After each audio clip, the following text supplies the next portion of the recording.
And what is this ankle thing on the bottom right? What's up guys, welcome back to Pat Outdoors. Today we're going to be starting another build series. I just got myself a brand new ETM RTR LITE, and today we're going to be tearing it down and going over all the details for this project. Now you might be wondering why I got myself an RTR when I already have a modified Tudio, modified Yazma, and other budget alternatives. And it's pretty simple. These bikes are still superior as far as build quality, off-road performance right out of the box. They have the most robust frames and swing arms out of all these options, and they also have the largest support as far as aftermarket upgrades, especially since Electro & Co just came up with a whole new lineup of RTRs and new parts for these bikes. Now, why did I go with an RTR LITE rather than the regular 72 volt version? Well, it's $900 cheaper, and I can use those $900 for upgrades. This is essentially the same exact bike, except it's running on a 60 volt powertrain, which we're not going to be using. It's got the same brakes, same wheels, same suspension, though the front fork is not adjustable. But this just gives me a more affordable starting point, since we're pretty much going to be replacing everything on this bike.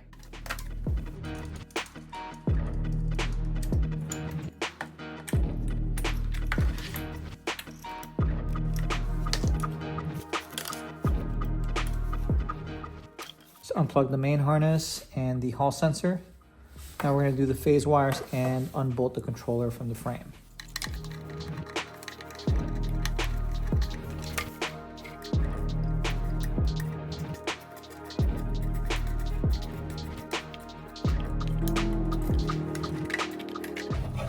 Almost forgot the signal wire for the power cable.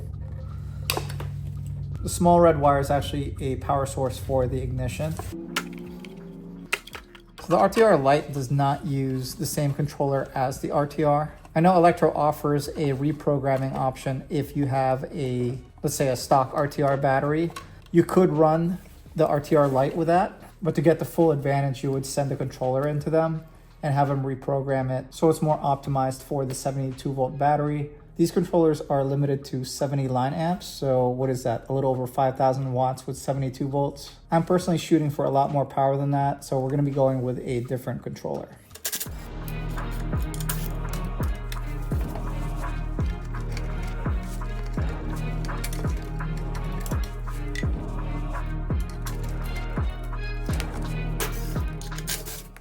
Okay, these bikes are actually super easy to work on. That's probably the fastest I've ever been able to remove a motor, battery, and controller from a bike.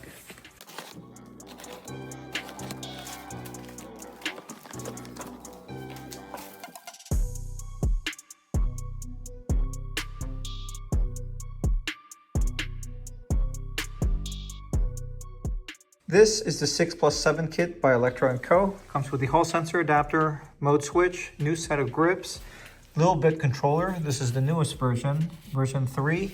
Thermal paste, 2 little condoms, Sur-On throttle, controller adapter / heatsink for the front of the frame, hardware for the heatsink, and a new motor. I went with the high-speed option since I am shooting for something close to 70 miles per hour with this bike when we're done with it eventually.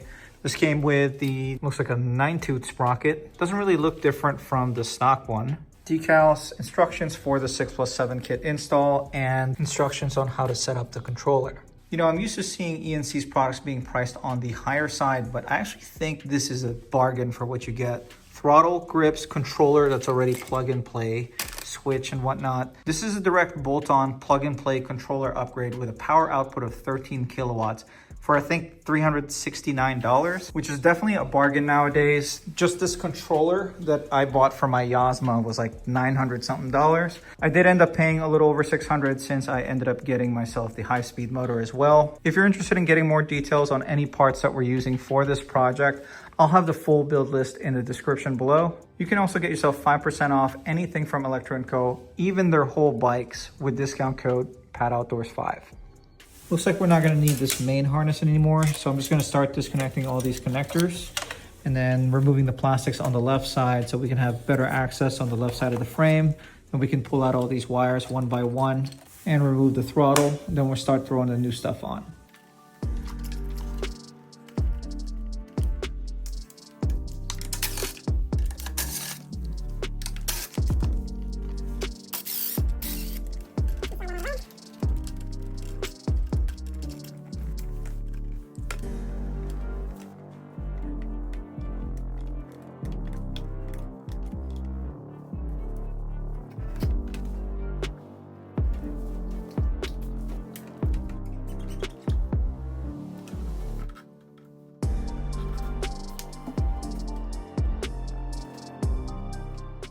Dang, I think this is an actual OEM Suron one, ETS.2.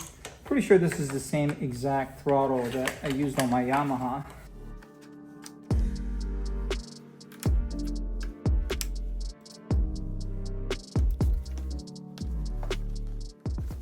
I swear this is like my least favorite part of every throttle install.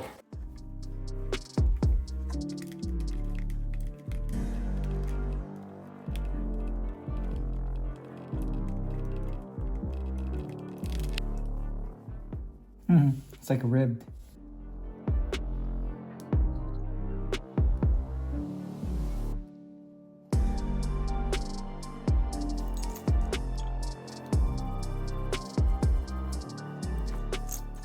Hall sensor adapter.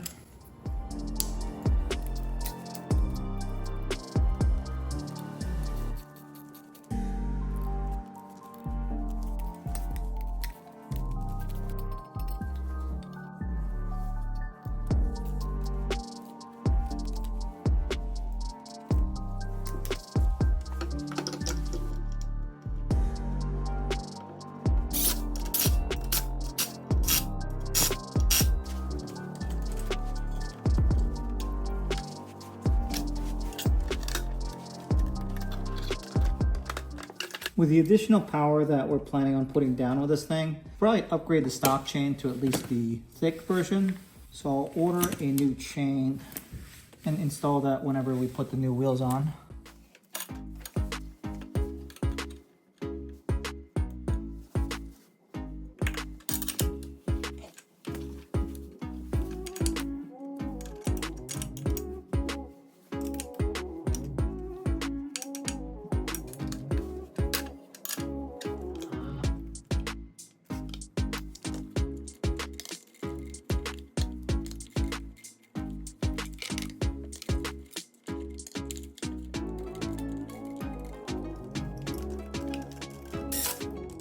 Just make sure that there's plenty of slack on all your cables and wiring and that it doesn't pull on anything when you're turning left or right before you fully secure everything inside.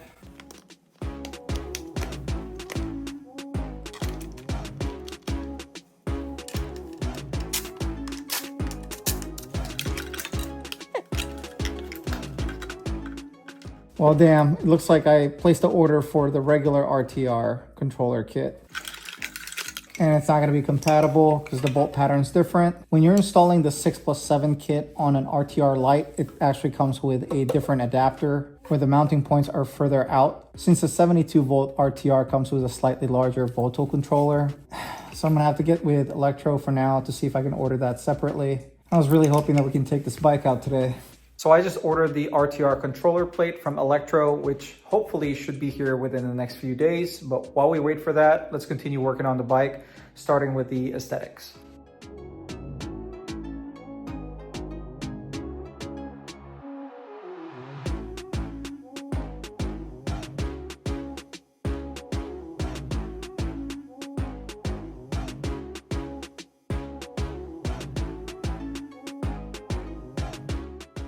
Now that we got all the plastics cleaned and prepped, we're going to be installing a custom graphics kit that I got from JCGraphics. I know Electro offers multiple different graphics kits for these bikes, but I kind of wanted to get something custom made. I just sent a couple photos of a Supermoto KTM that I really found to be attractive to JCGraphics on Instagram, and he was able to make me a custom graphics kit for the RTR. I just think it would be a little bit more unique to have a graphics kit that nobody else has.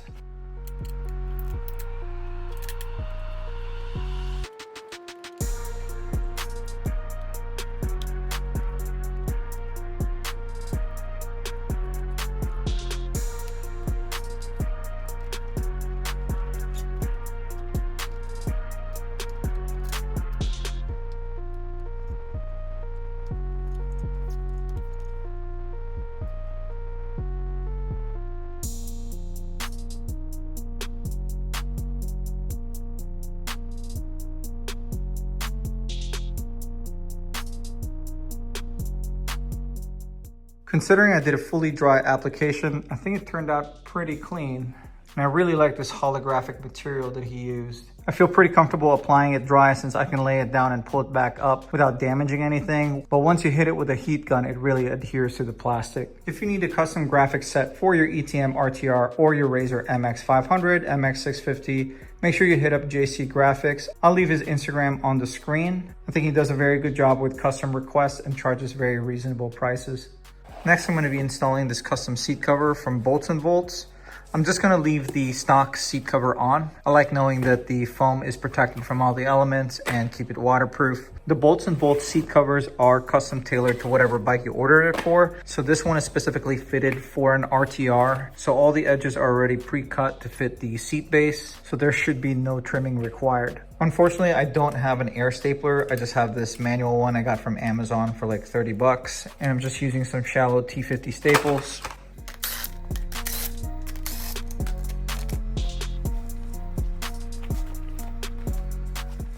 Look at that. It doesn't even have any staples in place yet, and it already fits like a glove.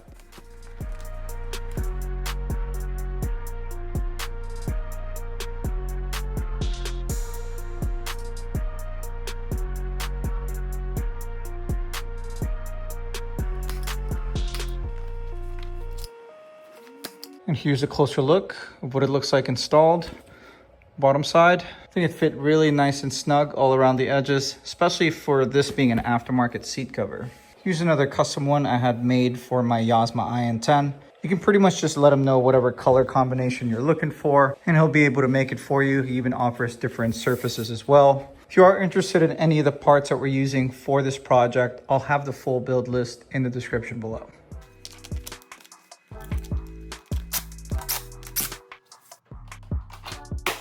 As far as the battery that we're going to go with for this project, I'm still a little bit undecided. For this first stage, I'm going to be using the stock battery from an RTR, which is a 72 volt, 25 amp hour, though I'm not quite sure of the capabilities of the BMS on the stock battery. I know a regular RTR is rated 8,000 watts, which should mean that this battery should be able to do at least 100 line amps continuous, which is certainly going to be a lot faster than an RTR LITE. Though I want some serious power out of this bike. I recently hit 72 miles per hour with my Tudio build, and I'm actually shooting for 80 miles per hour with my Yasma build. Since I already have both of those bikes set up for street use with the Supermotos, I kind of want to set up my RTR differently. I kind of want to highlight what the RTR is really good at, and that is off-road performance. I'm considering putting on the larger wheel set with a 17-inch front wheel and 14-inch rear, but I am also still targeting a higher speed of 70 miles per hour with this bike, which I don't think we can reach with the stock RTR battery.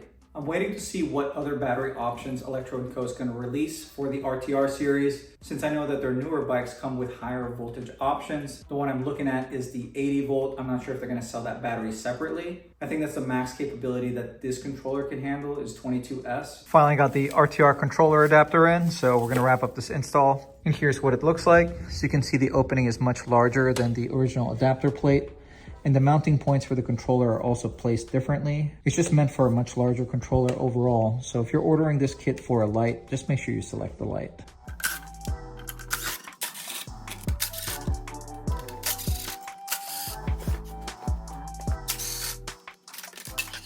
And here's what the two adapters look like side by side.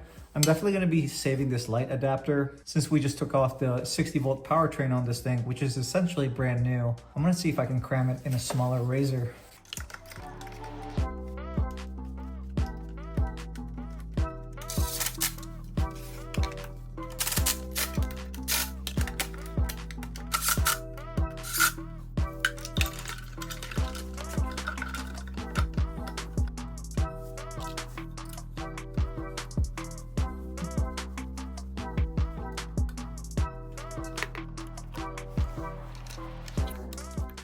I'm going to start by connecting the phase wires, then the battery connector harness. Then we'll move on to the rest of the connectors on the harness coming off the controller. I don't know how well you can see this through this camera, but each terminal is actually labeled. The one on the top left corner is the battery positive, top right is battery negative, top center is Y for yellow phase wire, and then on the side here we got G and B, that's green and blue phase wires.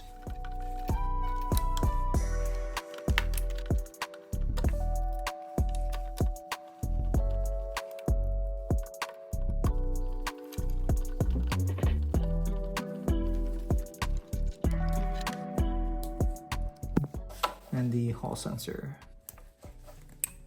Is that really it? I'm just left with these 3 plugs that are not connected to anything. One says do not use. I wonder if they use this for programming. This 2-pin connector is not labeled, it's just a black and red wire. Wonder if that's a power source of some sort. And then this 3rd connector says do not use, new features coming soon. If any of you guys happen to know what these 3 connectors are for, please comment below. So the instructions mention something about carving out this section of the controller cover to make it easier to route the wiring through the top. So we're going to be doing that, and I'm going to be using a file sander.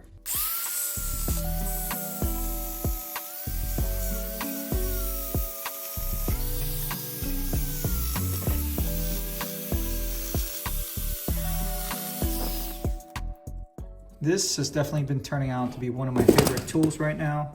It's crazy how fast I was able to carve out that whole section. I don't even think that took a minute. And I think it came out pretty clean, though I went a little bit hard on this corner. And here's a closer look at how everything was able to get tucked. So these are the phase wires and the hall sensor going off the left side of the cover. Everything else was routed on the top side. We just have the battery connector and the charger connector. You just gotta keep this hook accessible for the battery tie down.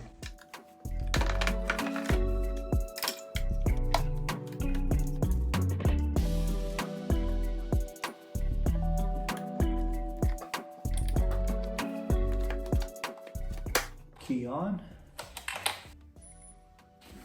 Okay, everything looks normal on the display, but the instructions say not to twist the throttle at all. Got to start with opening the TruMoto app and selecting which components we have installed on the bike. So let's do that real quick.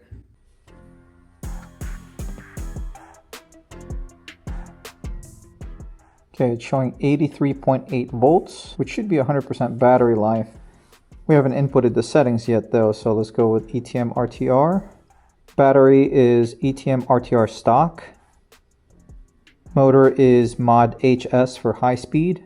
Throttle is the Suron ETS2. Throttle aggression, I'm going to keep that at around 30. Not a big fan of a jumpy throttle. Throttle deadband, we're going to leave that at the standard setting for the meantime.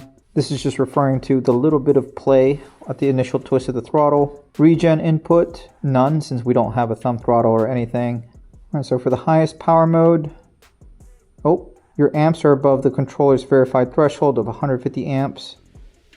There's also another error that came up. Battery can't supply enough power. It says that the stock RTR battery is limited to 110 amps. So I'm just going to set it to the maximum that's allowed. Speed's already set to the maximum. It says 70 miles per hour, but I don't think we're going to be able to reach that. Torque is showing 150 phase amps, but testing higher controller power limits. This is saying that the controller has just been released recently, and they're still dialing in how hard it can be pushed. So as of right now, it's recommending to stay below the threshold of 350 amps. Okay, fine. I'll set it to 345. Since we are still on the stock wheel set, we're going to keep the tire diameter setting to ETM RTR stock.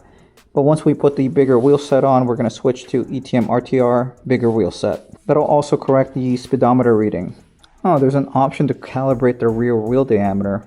I'm going to see how it rides right out of the box first. And then if the speedo is completely off, we're going to perform that procedure. I'm going to change the controller name to RTR build. Reverse switch. I didn't realize that's an option. I wonder if that's what that black and red wire is for. Oh, it looks like they've made quite a few updates on the app since I last went in it. All right, I'm just going to tilt it over on its kickstand. My wheel is in the air. Yes, I'm sure. Now that we've put in all the correct settings, the battery is now reading 102%, which is to be expected for 72 volts at 83.7. All right. Seems to be working right. I'm just going to make a few more changes on the tune. Forgot to change the settings in the different power levels. So on medium, I'm going to set this at 90 battery amps. Torque, I'm going to scale that down to 300 phase amps. And I don't like having a speed limit on any of my modes. I just think it's safer to leave a top speed accessible in case you're merging into traffic or whatever. In that low power mode, I'm going to set that down to 70 battery amps and torque down to 250 phase amps. Speed also at 70. Save. Wheels in the air. So just quick recap, low power mode, is set to a little over 5 kilowatts, medium is set to 6.5 kilowatts, and high is set to 8 kilowatts. Huh, check this out. I can change the background colors. I don't want to change it for my Razor though, just this controller. I don't remember this being available when I first used the TruMoto controller on my Razor. Drag mode enabled. You can measure your 0 to 30 all the way to 0 to 60 times. And what is this angle thing on the bottom right? Coming soon, vehicle angle gauge is in the works. Huh, that must be for some launch mode or even a wheelie mode. This controller must have some sort of tilt or angle sensor built in. That's a crazy amount of features for how much this controller kit is. All right, the roads are pretty icy today, so I'm not sure if we're gonna be doing any sort of top speed runs, but at least gotta take this thing out for a quick spin. First thing I noticed so far is the mid-range torque. This is no longer an ETM RTR LITE.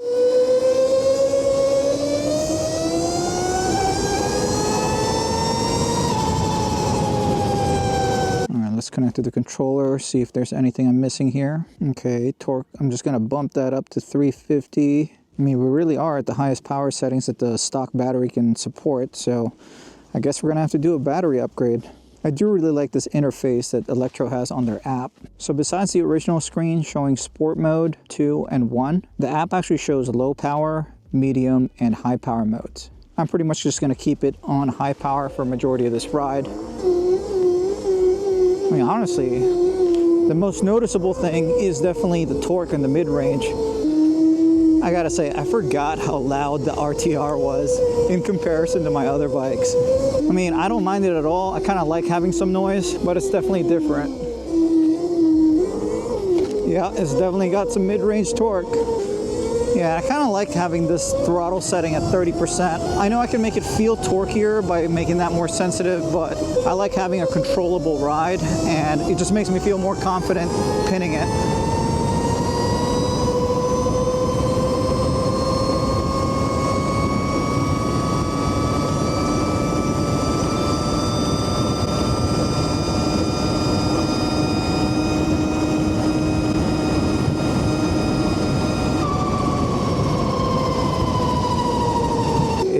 Freaking cold, so we're gonna go back inside. I really want to mess around in the snow, but the stock tires are not that great for it.